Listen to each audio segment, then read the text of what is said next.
Yes? All right. Hello, everyone. Thank you for coming. My name's Tim Culbert. I'm a developmental pediatrician here in the beautiful Twin Cities. And our talk today is a little bit about integrative approach to pain management in kids, which will emphasize this concept of teaching kids self-regulation skills. And just so you're aware, in case you have better things to do, I don't want to bore you because this is going to be more of a descriptive kind of story talk about how some of these concepts have evolved over time. Although we were going to cite some literature, it's not heavily research-based. It's more of a description of how some of these interesting, I think, and creative new ways to help kids with pain and symptom management have been evolving over the last several years. I've worked at the children's hospitals and clinics of Minnesota for 10 years. We developed an integrative medicine program there where a lot of this work was originally done. And then since that time, I've taken a group out to Chaska to the Ridgeview Medical Center. I've been doing some work out there, focusing a little bit more on mental health, but still doing a lot of work with chronic pain, insomnia, things like that, and still working with nursing personnel in particular and teaching these skills mostly to nurses and allied health professionals. So we'll just talk a little bit about this and see if it piques your interest. This says I'm suffering from headaches, anxiety, and upset stomach. He says stop following the healthcare debate. It's a tough time in medicine to do some of these more creative things, but we're still kind of plugging ahead and seeing what we can do. So I think what we could talk a little bit about is, why do we want to bother with this concept of self-care and what I call non-drug pain management skills? Why is it even relevant? What is integrative medicine and what do consumers want with regard to this topic? And then we'll talk about self-regulation. Then I'll give you some examples of some of the programs we have developed over the years to try to operationalize these concepts in an efficient, interesting way so kids would be, I think, willing to participate. Because as you know, if it isn't fun, they're not going to do it. I'm a developmental behavioral pediatrician. I've been practicing for about 25 years now in the Twin Cities. Been very interested in non-pharmacological strategies just for a long time. So I got trained in biofeedback and certified in biofeedback, medical hypnosis, Reiki, aromatherapy, some training in acupressure, etc. And I find it really interesting to try to find other ways to help kids. I still use medications every day if I need to, but I'm trying to minimize medication use and look at other options and empower kids to help themselves. That's been one of the themes, I think, that we've tried to push along the way. And so why do we want to do this? Well, I think there are new models of healthcare that are out there that we need to be aware of, and consumers want this. That's what's so important. We have to at least meet them halfway, I think, as professionals. And so we know that kids are having painful experiences, every day, commonly across the world, whether they're in, developed societies or the third world. For a lot of reasons, kids experience pain, biological pain, but also psychosocial and emotional pain, certainly. But it turns out there are very effective, inexpensive, non-pharmacologic options to manage pain that maybe we don't think about enough that could be very helpful. And so that's been one of my goals in my career, is just to try to move this agenda forward, if you will. And I think we need to deliver these strategies and training in these strategies more broadly across different professions in different parts of the world, when and if possible. Interestingly, there's been some good, I think, discussion of this internationally. There's a group called the International Association for the Study of Pain, and they're an international group that deals with pain management, and their pain professionals are all members in different fields. And they have a special interest group on pediatric pain, and they actually came up with some principles for pediatric pain management that I wanted to highlight a little bit. That's that pain relief is a human right and is under-recognized, especially in children around the world. And children not only have pain from life-threatening diseases like cancer and post-surgically, but they have it for a lot of other reasons as well, especially in humanitarian disasters, things like war, terrorism, violence, etc. And untreated pain, we now certainly know, can really have profound and long-lasting biological effects and emotional and social effects on kids as they move forward in life, and really, in fact, create permanent difficulty or damage or changes in the nervous system. And so we think that children's pain management must be a priority for all of us, but not just using medication for pain management, which isn't always available. Nothing wrong with it, but it's not always available. And I think the important thing is that the bottom line is children's pain isn't treated adequately currently, even though we do have the ability to treat or prevent most pain. And so most pain can be either prevented, treated, or at least be reduced using inexpensive medications, psychological and or physical techniques. So we're going to focus more on those non-pharmacological options. Interesting too, I think to think about the broader healthcare debate and doing these things in the current healthcare system and climate, because we have to do that. And so I've always tried to, think about how we can make this relevant to larger institutions or systems that provide health care.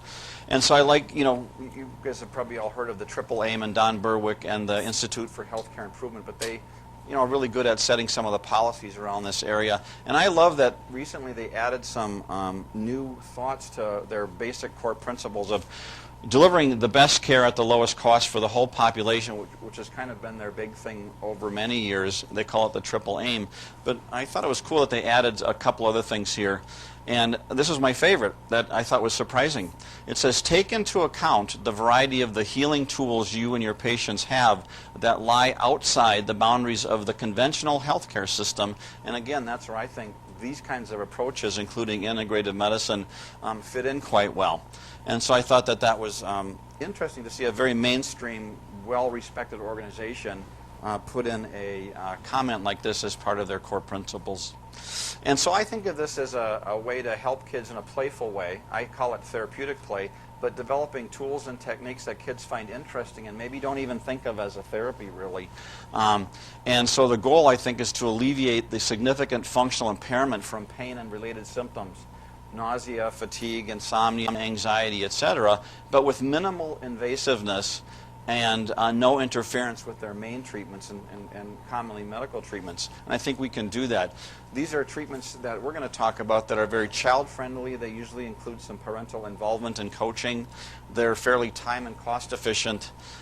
They're very engaging and easy so that kids want to do these things even when they're not feeling that well. And I think that's an important thing to remember too, that other treatments that are more effortful can be difficult to sell to kids and families when kids aren't feeling well. These are actually fun things, and I think the kids definitely want to do them, and they're oftentimes surprised at how well they work, and they can get very excited about them and want to then use them more and apply them in other aspects of their life along the way.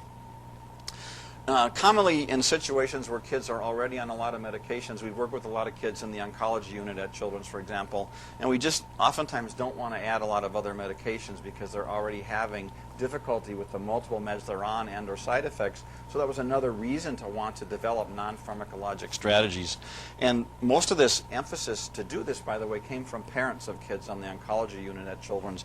They're the ones who wanted this for their children, interestingly, more so than, let's say, it was the staff asking for these therapies, which is very interesting. And then finally, I think it's always important when we work with kids in these situations to re-empower them, because in these situations, especially in chronic disease situations or the inpatient unit when they've been in there a long time, many kids really have this sense of control being taken away from them. And they shift from a sense of internal health locus of control, that is to say, I am in control of my health and wellness, and commonly they'll move more to an external locus of control where they think that other people are in charge of their health and wellness, like nurses and doctors and their parents. And so we want to shift that sense back, which is a good thing for a lot of reasons, and there are benefits to it long term, actually. And so what is this expanded view I'm talking about? Now, how many people here are reasonably well familiar with integrative medicine? All right. How many people have themselves experienced any complementary alternative therapies?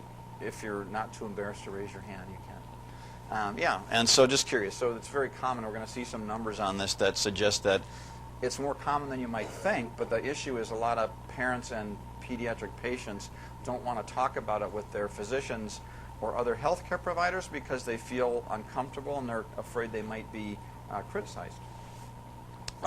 So the NIH talks about complementary medicine, but in these different domains, but we really talk about what I would say is a better and more accepted term now called integrative medicine. And that's what I feel that I practice, where we combine the best of conventional medicine with the best of evidence-based, safe, complementary options, and really do this in a very thoughtful, prioritized, and sequenced way.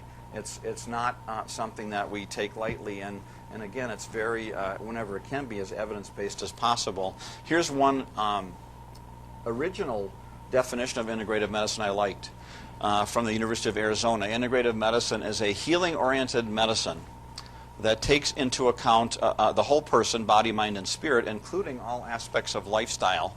It emphasizes the therapeutic relationship and makes use of all appropriate therapies, both conventional and alternative. So that's a reasonable definition. And although there are several key principles to integrative medicine, I wanted just to highlight a couple. Number one is we always want to use methods that facilitate the body's innate healing capacities or responses, so working with the body instead of against the body. We want to recognize that good medicine should always be based in good science, be inquiry-driven and open, and we should be open to new paradigms. So again, we always look at evidence, but that balance of both safety and efficacy, as well as things like patient preference and other related issues. And then, whenever possible, we try to use natural, less invasive interventions that presumably have less possibility for side effects and complications. So one way I've always thought about this, as I've talked about it over the years, is that we really are looking at a grid where I think in conventional medicine we focused a lot more just on efficacy, and we always want to see, randomized controlled trials, et cetera, and not that that's a bad thing, but we have to look as much, I think, at safety as efficacy and think about, again, the downside for some of these therapies. And so oftentimes we're talking about therapies in the complementary or integrative realm that might be in quadrant A, which you see up there, where they have good evidence for being very safe. Massage is a good example, but maybe they don't have world-class evidence for being efficacious, although they have some good evidence for being efficacious. It's not all the way there. So massage is a great example. We started a massage program at children's hospitals and clinics back in 2001 and it's still running right now. And I'd say, the largest percentage of kids we see in the HEMONC program there have a massage on a regular basis. But to date, I can't say that there's any definitive studies that suggest that massage per se for cancer is definitively helpful, although it's really great for certain adjunctive symptoms like pain and anxiety. And so, we have to be clear about what we're talking about, but I think it's worth considering these options, especially in these children with difficult situations where I think comfort and quality of life issues come into play a lot, and we want to think about something other than just adding more medication. And the interesting thing is consumers are already there, and they've been there for quite a while. And so if you look at the overall construct, I think what people want is this concept of a healing environment when they enter a healthcare environment, whether it's an inpatient or an outpatient unit. And this was an interesting construct developed by a group called the Samueli Institute, where they talk about both the internal and external aspects of creating a global healing environment in healthcare. And it's just something to think about, but I think that this idea that we're adding what they call collaborative medicine, healing organizations, and developing interpersonal characteristics within healthcare providers that are important as well is really interesting. And research now in each of these domains is starting to show that each of these domains in and of themselves can be very important in eventually promoting the most effective outcomes for people. And we're not going to talk about that, we don't have time, but I think it's an interesting construct. So if you look back over time, back in the 1999 or so, they started an integrative medicine program, the first one I know of in pediatrics at the Children's Hospital in Boston, Kathy Kemper and Wendy Warnham. And when they started the consult service, the first thing they were asked is to start consulting to inpatient units. And by far and away, the most kids that wanted integrative medicine consults were kids with cancer. And so they did a paper on this that was published in 2001.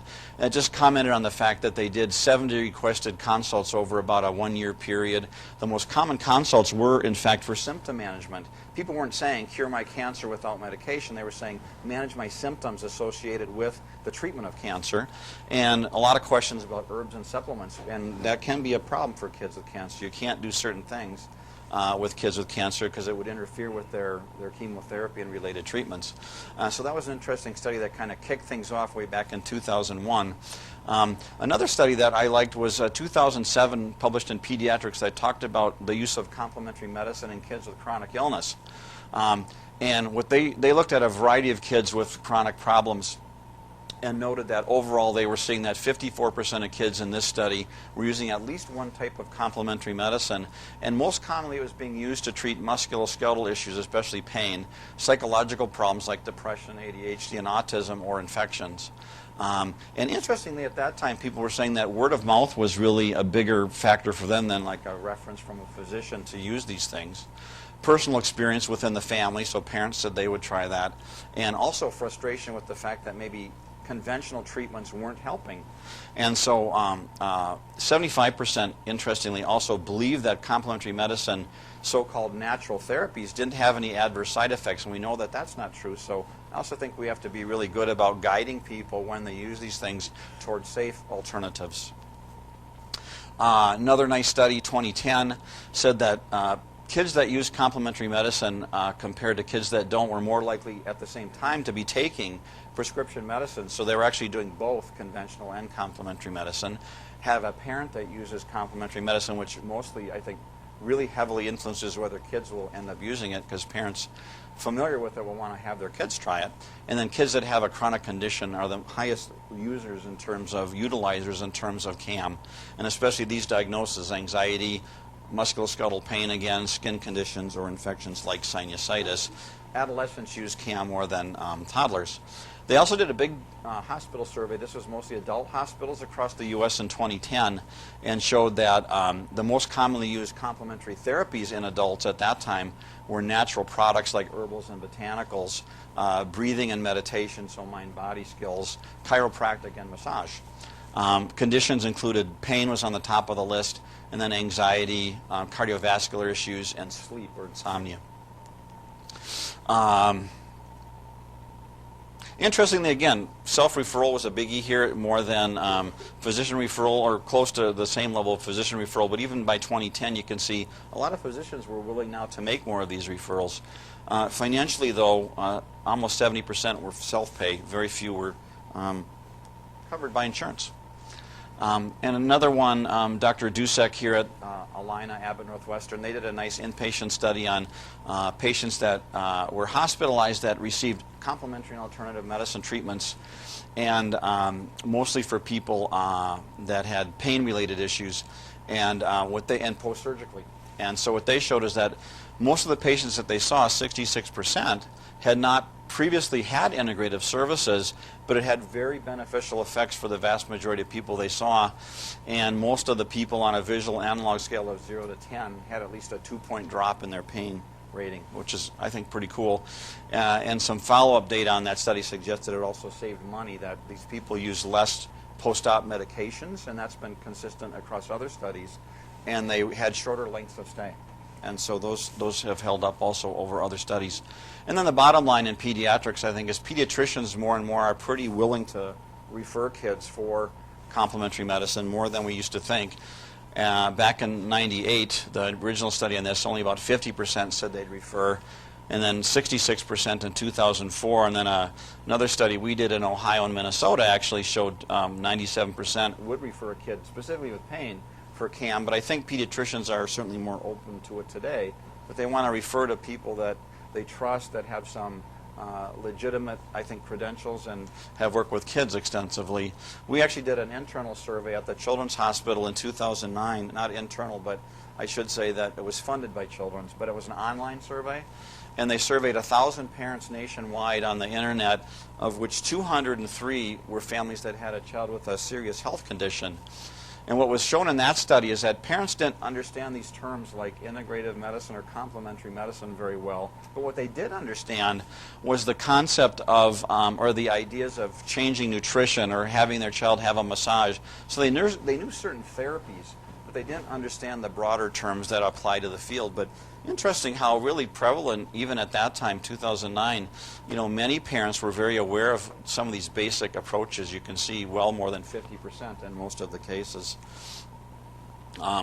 And 67% of parents in that survey preferred a children's hospital that combined conventional and integrative medicine.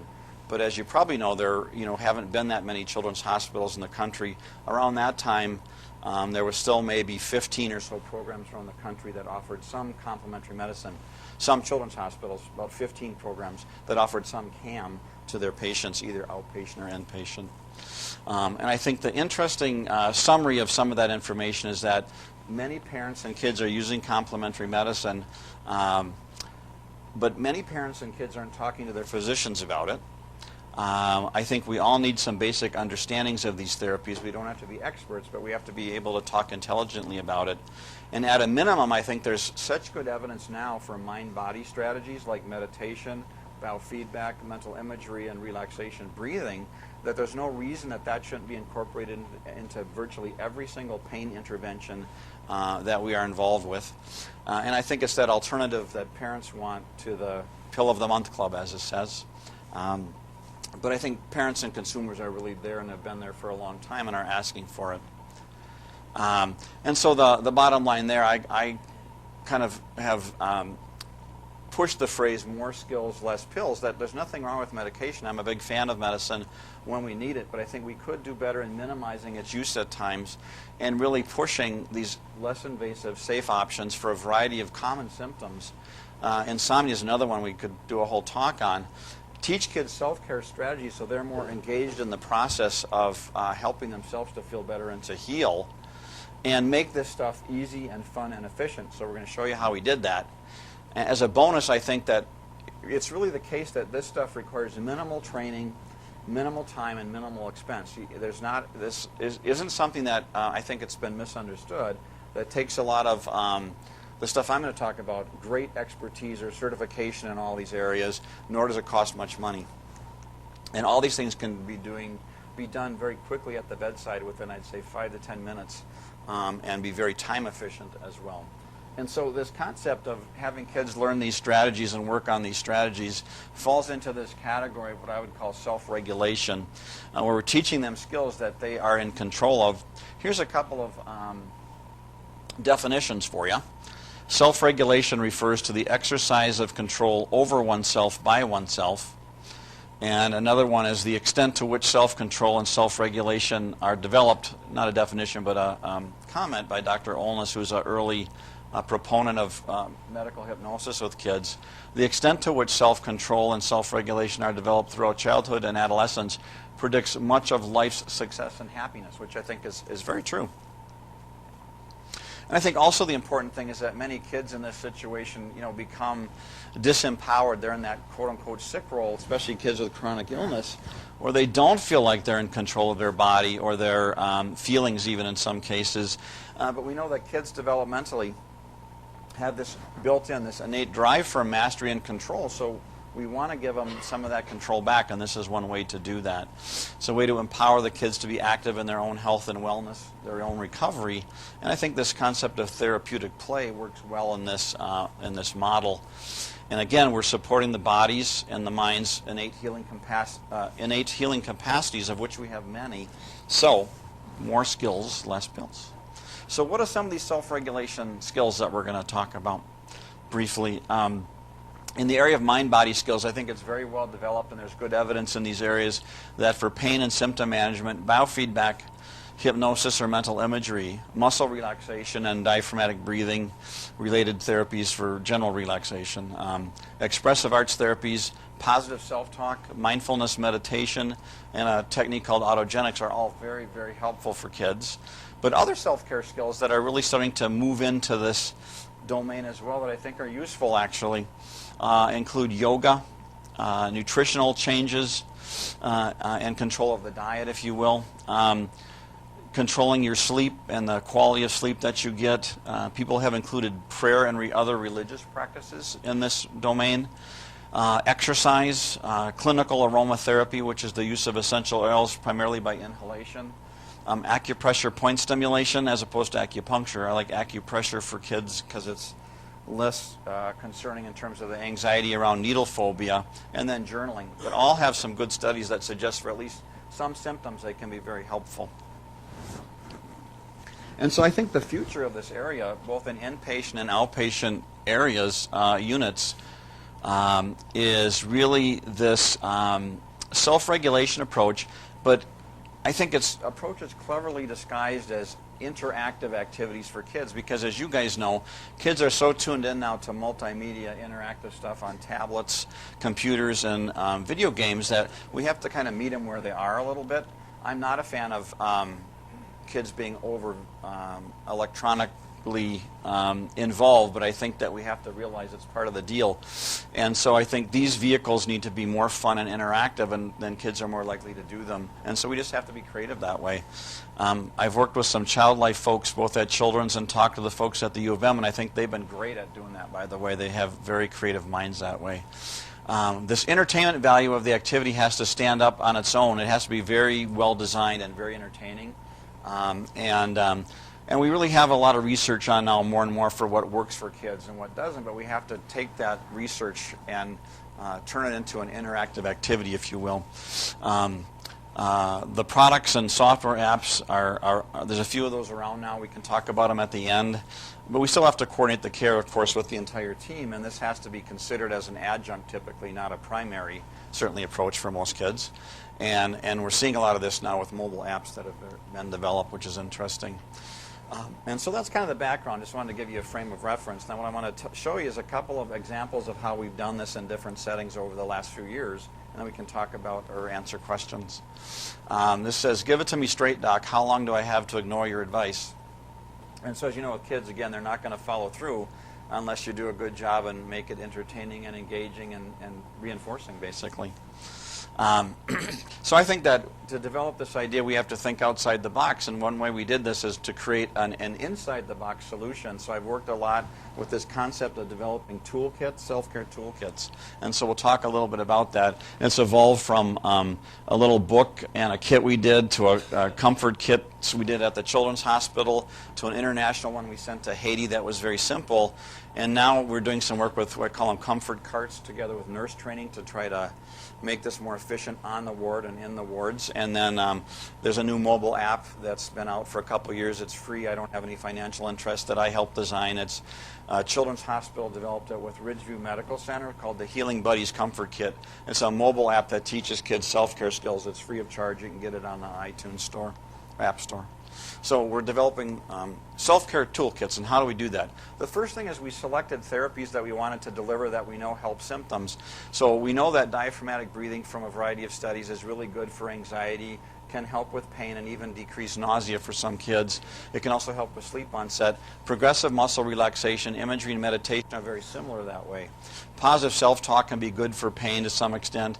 Clinical aromatherapy can be good, especially for nausea and sleep onset. It can also help with anxiety. Acupressure point stimulation, especially P6 on the wrist, very good for nausea. And then we have some integrated also parent coaching tips and calendars and tracking things in there so kids could participate actively in practice. Within the kits themselves, we put in things to help with acupressure like erasers and massage pens. These are little pens that have a vibrating tip. And so the idea was we wanted to put gadgets in there to engage the imagination of the child to do the technique, which is the technique itself that gave them the therapeutic benefit. For aromatherapy, we put oils in either little bottles or patches. For the mind-body skills, we put in pinwheels, bubbles, stress balls, glitter wands, and little biofeedback devices that measure temperature on the hand. We had stickers and toys for rewards. We had some musical CDs that help with sleep onset. And we're probably not going to get to a lot of this, but there's some really cool new high-tech stuff. Mobile apps, alpha stimulation machines, audio-visual entrainment, some other computer games like heart rate variability biofeedback for kids that are really cool and really therapeutic, and kids love them. But those are the kinds of things we begin integrating into this inpatient work on the oncology ward. And also as a intervention for perioperative anxiety and pain. And so the idea is we kind of mapped the symptoms to the specific therapies, and then we came up with little icons to just show the kids visually what we wanted them to work on, or they could tell us what they wanted to work on symptom-wise, so pain, insomnia, nausea, fatigue, and worries. And then we mapped the symptoms icons across the skill icons so they could use this little booklet and cross-reference, you know, if you had nausea, what was the aromatherapy oil you would use for that, for example. It's like a therapeutic matrix, and we created these little visual icons to do all this in these little booklets. And so the first thing we did was a pre-surgical kit at Children's. We took all the best available psychological and behavioral strategies, did the self-care design. We had a booklet with the exercises for both the kids and the parents. And we had these little items in there to make it fun, and then we trialed about 100 kids in day surgery. And the kit looked like that, the comfort kit for kids and families. It had these little booklets, how to help yourself feel better. That was the one for the kids. This was the one for the parents. Then we had a quick start little guide for both to get it going quickly if they didn't want to read through a whole bunch of stuff right away. Within the kit itself, I mentioned all these little toys to play with to engage their interest, to get them to do the therapeutic techniques. And what we found in that study is, I might have put that slide in prematurely. Let me see where I put that in. Here it is. That about 89% of the kids responded out of the 156 kids that we sent out. We did a brief telephone survey. The most common diagnoses that we were seeing the kids for on a day surgery basis were these. And what we found is that if you combine the top two, the 90% of the parents said this was either very helpful or somewhat helpful. So this was just really a pilot study. And it was hard to get the kids to respond, but at least 50% of the kids said it was somewhat helpful. 89% of the parents said we'd recommend this to other parents of kids that are having day surgery. And they thought the booklets were easy to use and understand primarily, and that they liked the items in there in this rating. So just a fun way to kind of get started. Then the next thing we did is we tried to move into the area of away from surgery into cancer, and we did a study to look at, well, what were kids with cancer doing already, and what do they like? Because we were already delivering some complementary therapies on the inpatient ward. So we also had 46 families, of which 37 completed these diaries, keep diaries for several weeks to log their experience with complementary medicine. And what they did is they said that healing touch, breathing, aromatherapy, and massage were their favorite therapies. But interestingly enough, I thought it was really amazing how very high rates of symptom improvement. They said that these therapies, healing touch, breathing, aromatherapy, or massage therapy as examples, help either a little bit or a lot. And as you can see, for a lot of these, it was well better than 80% of the kids surveyed thought these things really helped them to control symptoms. And you can see the symptom breakdown here within the technique that was used. But pretty impressive for a pilot study just to see that big of numbers. And interestingly enough, too, on a visual analog scale, we saw big drops in overall symptom scores, on average of 7 to 8 down to 2 to 4 for all symptoms, then pain and nausea, you can see.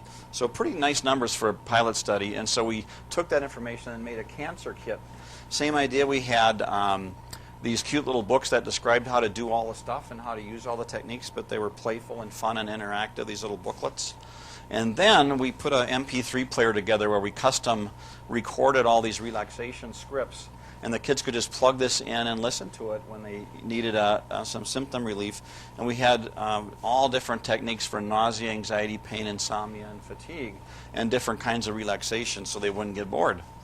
And then that idea led to this idea of a kit for Haiti. Some friends of mine were going to go to Haiti because the earthquake had occurred back in whenever that was, 2000, what year was it, 10, no?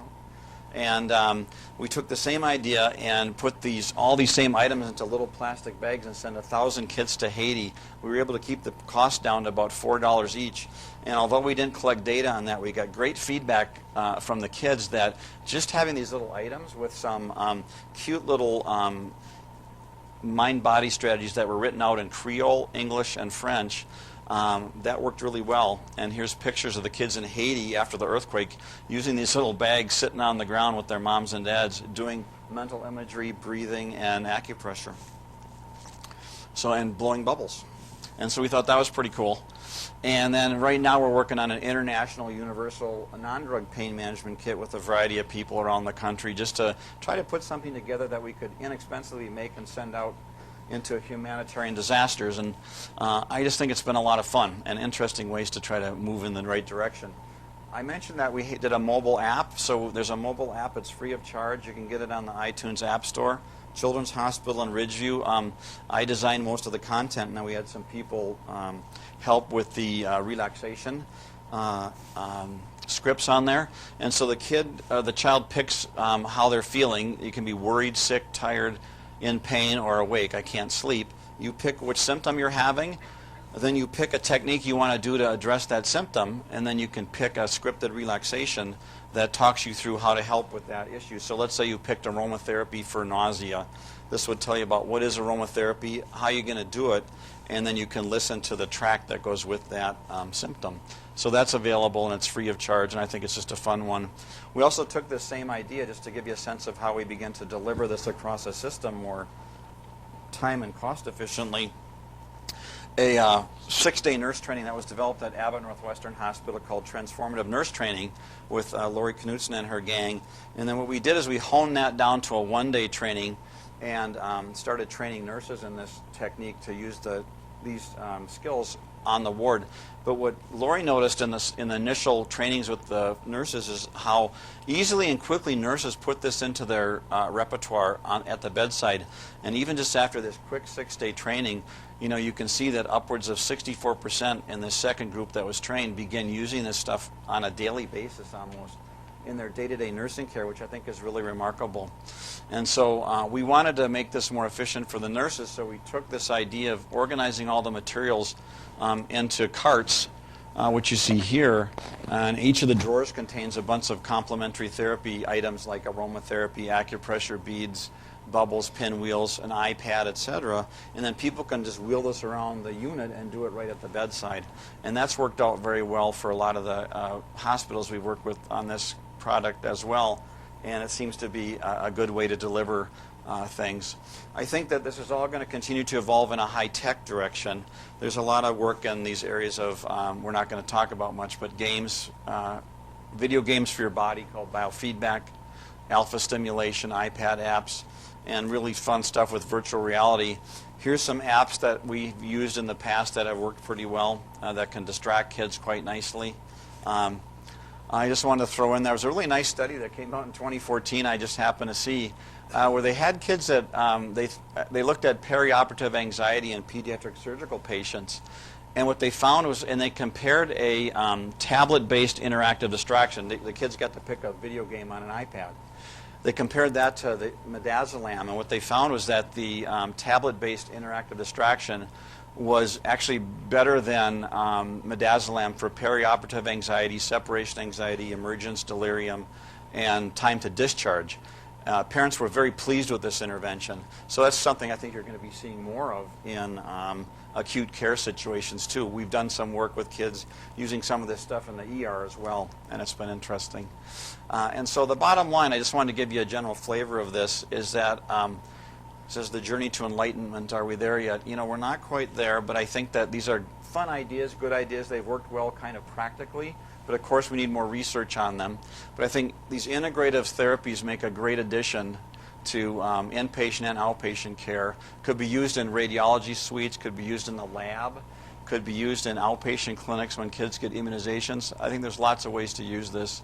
We can do a lot of work with these non-drug strategies. People want these, consumers want them. And I think teaching self-regulation skills in the short term may have a lot of long-term benefits in shifting that locus of control for kids back to a sense of control. Generally, they're quite safe. And so what I try to do, and I'm going to give the slides to Danny here, and you guys are happy or welcome to use these slides and look at them, is that there's a lot of resources out there. The American Academy of Pediatrics has a section on integrative medicine, so I'm involved in that section on the executive committee. We have trainings every year at the National Conference and Exhibition, so you're welcome to look at those options. There's training specifically in all these mind-body areas. Here's the ones for hypnosis, biofeedback, meditation, other things. And training in aromatherapy and acupressure is available. Holistic Nerve Training is available through the AHNA, but also at the Penny George Institute at Abbott Northwestern, and probably at the U here they have some stuff now going on through the Center for Spirituality and Healing. And then here's some other websites you can feel free to take a look at. And so this was just meant to kind of be an overview and give you, and I gave you references too to back up some of the things we talked about. But I want to just give you an overview and pique your interest and see if that would get you excited about considering these things as you move forward. So we have, I think, a few minutes left for questions. Thanks.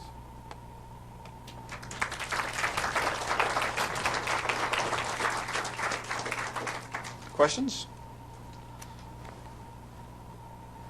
All right, well, thanks for coming. What about reimbursement issue? What's happening with that? You know, on an inpatient basis, reimbursement for any of this has been very, very poor. And so we've not come up with great ways to be able to do this yet. So it's more been integrated right into care, especially through nursing staff. Certain things like massage, for example, they began offering at the Children's Hospital, and it's become now what they call a standard of care. That is to say, they don't charge for it. They just integrate it into daily care on the wards, and so that's a cost they just chosen to basically eat. But that's a difficult part. However, on the outpatient basis, it's been easier to recoup the cost. Interestingly, when conventionally trained people do complementary therapies like myself, if I do biofeedback with a kid, I can just roll that into a time code and just charge for the time that I've spent. There are procedural codes for hypnosis, biofeedback, and some of the other mind-body techniques, but if you bill them as a procedure, they don't pay very well. So I mostly bill them as a time code. There's been no issues, at least in medicine, in terms of scope of practice or being in, difficulty from the medical board for doing things, for example, that are outside my scope of practice, because I've been trained in all those things and I'm certified in them. But in nursing, there are some tighter rules about it, and in other professions, there are some tighter rules about it. So, but by and large, it's also just been done a lot fee-for-service, and that's still currently the issue that most insurances won't pay for a lot of it. All right, thanks, you guys.